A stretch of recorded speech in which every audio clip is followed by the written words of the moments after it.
Assalamualaikum warahmatullahi wabarakatuh. Siswa-siswi kelas 5 SD Muhammadiyah Payaman, bagaimana kabar kalian? Alhamdulillah, mudah-mudahan kalian semua dalam keadaan sehat, tanpa halangan atau sesuatu apapun. Anak-anakku sekalian, pada pagi hari ini kita akan belajar tema 1, subtema 1, pembelajaran 1. Kita akan belajar tentang organ gerak hewan dan manusia. Nah, pada pembelajaran kali ini, tujuan pembelajaran hari ini adalah 1. Dengan membaca teks tentang organ gerak hewan dan manusia, siswa dapat menyebutkan alat gerak hewan dan manusia secara benar. 2. Dengan kegiatan membaca siswa dapat menentukan ide pokok setiap paragraf dalam bacaan secara tepat. 3. Dengan menulis, siswa dapat mengembangkan ide pokok menjadi sebuah paragraf secara urut. 4.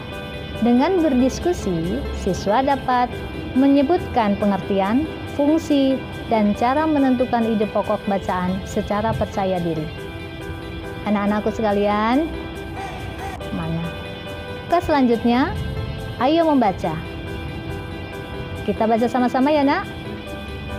Organ gerak manusia dan hewan. Salah satu ciri dari makhluk hidup adalah bergerak.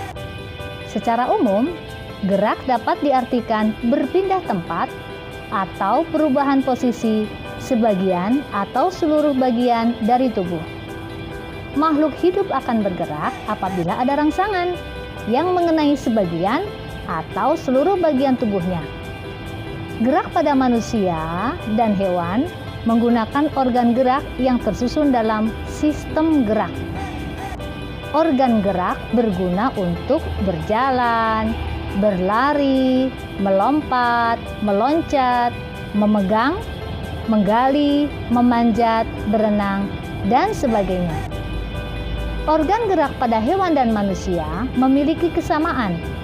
Alat-alat gerak yang digunakan pada manusia dan hewan ada 2 macam, yaitu alat gerak pasif berupa tulang dan alat gerak aktif berupa otot. Kedua alat gerak ini akan bekerja sama dalam melakukan pergerakan. Kerjasama antara kedua alat gerak tersebut membentuk suatu sistem yang disebut sistem gerak.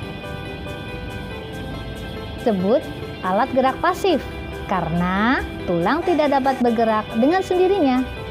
Tanpa adanya alat gerak aktif yang mempengaruhi tulang, maka tulang-tulang pada manusia dan hewan hanya akan diam saja, tidak dapat membentuk pergerakan alat pergerakan yang sesungguhnya. Walaupun merupakan alat gerak pasif, akan tetapi tulang mempunyai peranan yang besar dalam sistem gerak manusia dan hewan. Otot disebut alat gerak aktif karena otot memiliki suatu senyawa kimia yang membuatnya dapat bergerak. Pada saat otot yang menempel pada tulang bergerak, otot tersebut akan membuat tulang bergerak. Nah, anak-anak sekalian, dari bacaan tadi, nanti silakan kalian bisa membuat atau mencari ide pokok dan ide pokok serta gagasan pendukungnya. Apa itu ide pokok? Ide pokok adalah gagasan yang menjadi dasar sebuah paragraf. Nah, ide pokok ini disajikan dalam kalimat utama.